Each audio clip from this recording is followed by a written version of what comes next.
Hi guys, good afternoon. Today I'm going to do a quick rundown about the Huawei's new mid-range phone, which is the Huawei Nova 3.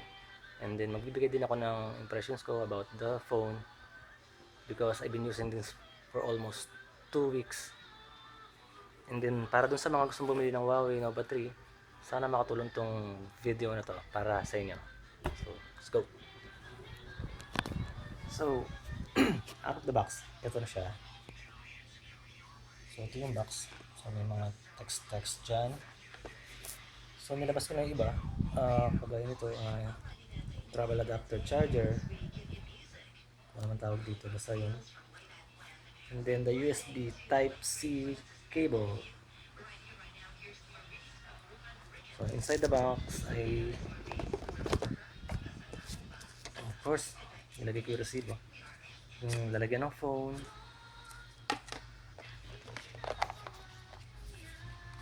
The charger. The manual. And then, the warranty card nasa loob. Ayun. Si may ejector tool. Ayan. Of course, ang headset niya. Basic headset na kasama. So, although I am not a fan of this kind of headset, gusto ko kasi yung in-ear para mas solid yung tunog. Pero maganda rin yung tunog nito. Not to mention yung music player ni Huawei ngayon, meron na siyang equalizer unlike before. Kasi dun sa sa Huawei P10 ko, wala siyang equalizer. So, isa yun sa mga na-improve ngayon. And then, meron din siyang kasamang soft jelly case. Soft talaga siya, pero enough na to para ma-protect ang likod ni Huawei Nova 3, which is I think prone to smudges and scratches. At least meron. And then, ito na mismo, si Huawei Nova 3. Tada! Ganda ng display. Ang ganda rin ng wallpaper. Para sa mga Mobile Legends player dyan, alam nyo na to. So, yun. At ito yung sinasabi ko kanina sa likod. Glossy kasi siya. I think prone talaga siya sa smudges and fingerprint magnet talaga itong unit na to. Yung likod niya.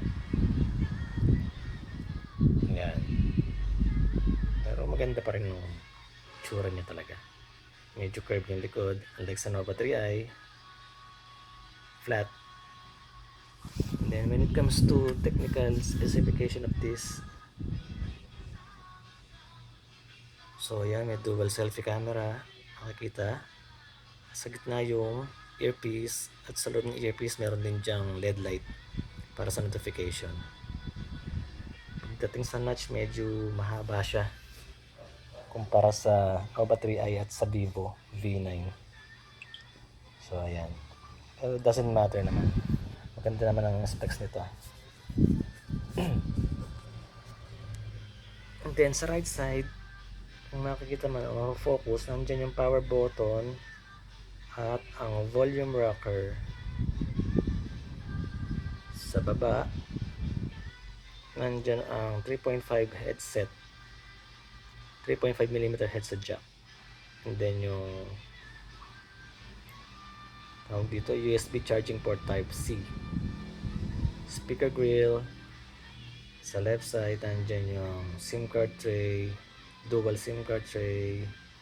Hybrid siya. So meaning either 2 SIMs ang gamitin mo or 1 SIM and then 1 SD card. So it doesn't matter naman kung wala siyang memory card dahil malaki yung internal storage niya, 128. At sa likod, nandiyan ang dual camera niya, 24 megapixel monochrome and then 16 megapixel camera. Isa yung fingerprint scanner, ayan, very quick, shows what kagaya ng dating unit nila. Ayan yung Huawei branding, hindi lang mag-focus ng camera guys, so pasensya na. Ayan, nag-focus AI camera, yung Huawei branding of course. And then sa taas, ang noise cancellation mic, hindi lang ma-focus maigi. So yung camera niya medyo nakaangat, so dapat talagang protektahan to ng jelly na medyo papantay sa kanya para hindi siya magasgasan. Ayun, o kita. So yun, internal technical specs naman tayo. It runs on Android Oreo and powered by Kirin, or ginamitan ng Kirin 970, kagaya ng ginamit sa Huawei P20 and P20 Pro kung di ako nagkakamali. At meron din siyang 6 gigs of RAM, 128 gigs of internal storage. Yung sinasabi ko na wala kang bitin dyan kahit di mo lagyan ng SD card. And then yung battery niya, 3,750 milliamperes battery. So medyo makapal at malaki ang battery niya. When it comes to charging time, from 0 to 100, 2 hours siya nag-charge as far as experience ko without interruption. And then pag ginagamit ko siya from 7 a.m. before going to work, pag uwi ko sa 8 p.m. na, meron pa siyang natitirang 50% na minimal usage na gamit ko: games, social media, music player, wifi, data connection, text and calls. So yun, meron pa siyang natitirang 50%, so not bad. Support din siya ng quick charge, pero hindi ganun ka-quick kagaya na sa P10 ko. Anyway, quick pa rin yun.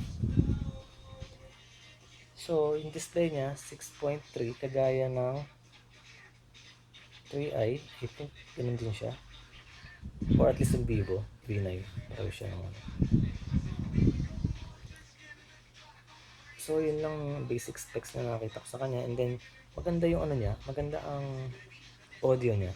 So bigyan ko kayo ng sample ng audio niya. As I've said, meron na siyang equalizer, hindi kagaya ng dating default music player niya walang equalizer. So pwede mo siyang timplahan, and kahit hindi ka na mag-install ng third party music player, maganda na tunog niya, promise. Ito na yung ginagamit ko. So ito yung sample ng audio niya. Nakuha yung equalizer to kaya ma-bass.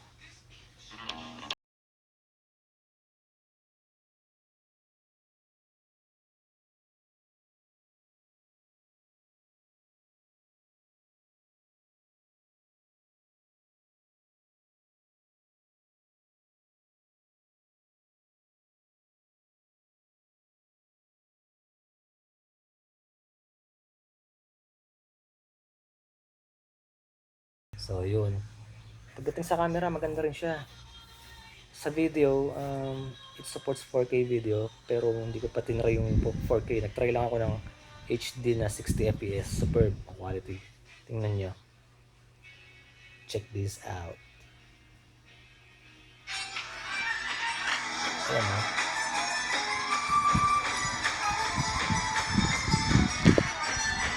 At least sa video.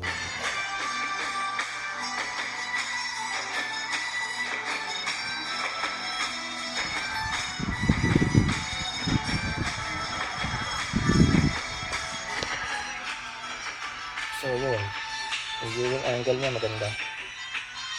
Ayun, eh.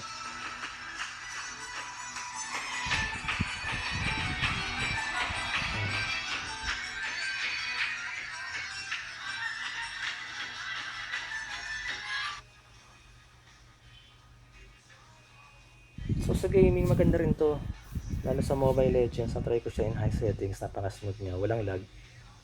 But of course, siyempre dapat yung internet mo maganda rin, maganda yung connection. Pagkabili ko, ito na yung mga naka-install na game sa kanya, eh. Although hindi ko pa na-try yung iba dyan, ang na-try ko lang Asphalt Nitro tsaka yung Mobile Legends. Napaka smooth niya. Pwede mo tanggalin kung ayaw mo, pero gusto ko i-try yun. Ayun, ang ganda ng galaw niya, transition niya dahil na 6 gigs of RAM. Suwabe yung galaw. So far so good para sa akin. Sa camera, maganda. Maganda yung camera niya kahit hindi siya Leica. Next time magpo-post ako ng sample shots ko. Pero promise maganda.